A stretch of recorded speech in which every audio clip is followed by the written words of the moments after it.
नमस्कार, मास्टर रेसिपीजमध्ये सगळ्यांचं मनापासून स्वागत. आणि आज तुम्हाला स्टुडिओ दिसणार नाही, वेगळं काहीतरी दिसणार. मी आहे पुण्याच्या रसोईमध्ये आणि हे आमचं महाराष्ट्रीयन काउंटर आहे. छान तांब्या पितळची भांडी सकाळ चकाचक लागलेली असतात. मला आवडतं, म्हणजे तांबं पितळ, जुनं फर्निचर, त्याच्यानंतर सगळे जुने रेसिपीज जे आहेत त्या सगळे आवडत असतात.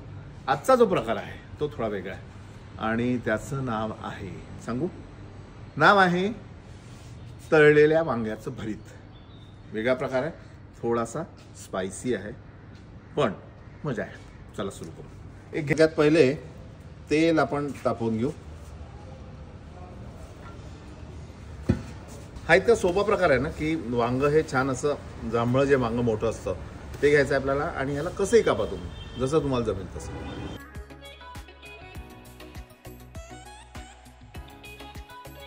असं चिरलं म्हणजे लक्षात येतं की आतमध्ये कीड वगैरे आहे की नाही आहे.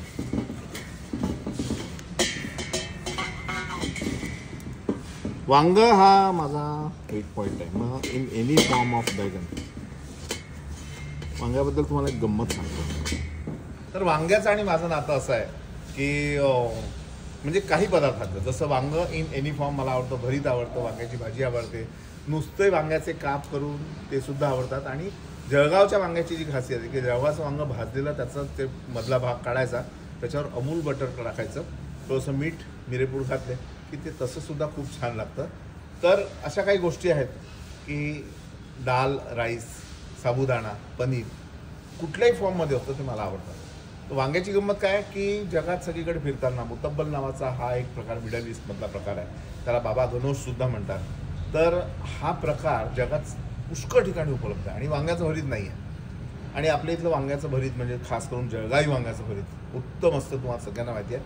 आणि म्हणून जगात त्याला ओळख मिळावी त्याकरिता जळगावला जाऊन आम्ही तब्बल 4000 किलो वांग्याचं भरीत एकाच कढईत बनवलं. त्याचा विश्वविक्रमसुद्धा झाला आणि काही लोकांच्या ते नजरेत आलं की बाबा असं वांग्याचं भरीत असतं, पौष्टिक असतं म्हणजे जगामध्ये. तर अशी गंमत आहे. तर वांग पुराण संपलं, आता काम कर. तेल तापल्यानंतर वांगी यात तळायची आहेत आपल्याला. आता कोणी म्हणाल की अरे बाप रे, विष्णूजींनी पुन्हा एवढं मोठं तेल काढलं, वांगी तळताय. पण याच्या फोडणीमध्ये आपण खूप जास्त तेल वापरणार नाही आहे. काही गोष्टी अशा असतात ना की त्याला तेल जास्त लागतं आणि ते मी वापरणार, हा माझा जन्मसिद्ध हक्क आहे. मी काय बघायचं. हां, ओके, झालं.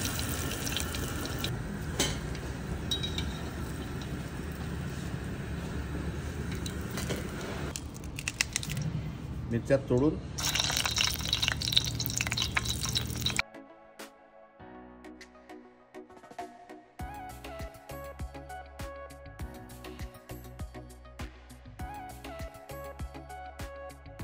आता ही वांगी क्रश करायची. साल काढलं तरी ठीक आहे, नाही काढलं तरी ठीक आहे, कारण तसंही वांग्याच्या भाजीचं साल आपण खात असतो.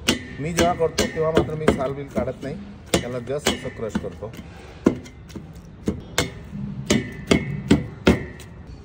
मोहरी आणि मोहरी बरोबरच अख्खे धने हे छान फुटलं की बारीक चिरलेला लसूण,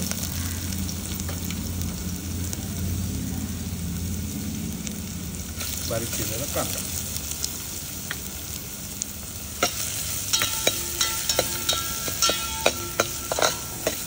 याला छान परतून घ्या. आता ह्याच्यात तुम्ही बघा की वांग आपण तळलेलं घेतल्यामुळे किंवा वांग तळलं असल्यामुळे आपल्या फोडणीत कमीत कमी तेलाचा वापर करायचा. ठीक आहे, तेवढं लक्षात. अगदी थोडी हळद, त्यानंतर थोडा हिंग, चवीनुसार मीठ.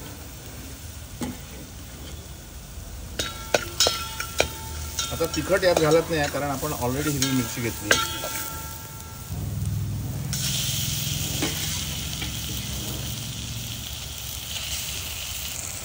टोमॅटो आणि याला छान परतून घ्यायचं. आता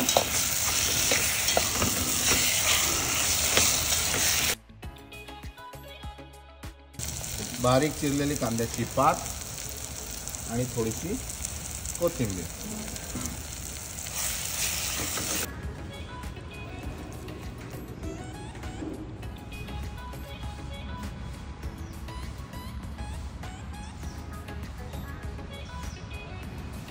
आहे की नाही गावरान मेवा, आणि या मेव्याचा आनंद या वांग्यामुळेच मिळणार आहे आपल्याला. आणि आता मी हे खाणार आहे. अप्रतिम असा प्रकार आहे. चटपटीत होतं, सुटसुटीत होतं, लवकर होतं आणि चवीला वेगळं आहे. पाहत राहा मास्टर रेसिपीज. लाईक करा, सबस्क्राईब करा, शेअर करा. आणि हो एक गंमत म्हणजे काय की आता खूपच कमी लोक राहिले आहेत की ज्यांनी सबस्क्रिप्शन केलेलं नाही आहे. मला आश्चर्य वाटतं, 40-40 लाख लोक एखादा एपिसोड बघतात, पण त्यातले 10 लाख लोक सबस्क्राईब करू नाही शकत. 1 मिलियन व्हायला अगदी 15-20 हजार लोक राहिलेले आहेत. तर प्लीज सबस्क्राईब करा, मित्रांना सांगा, मैत्रिणींना सांगा, आईला सांगा, आजीला सांगा. आणि पाहत राहा मास्टर रेसिपीज. माझी आठवण येते का बघा हे खाताना.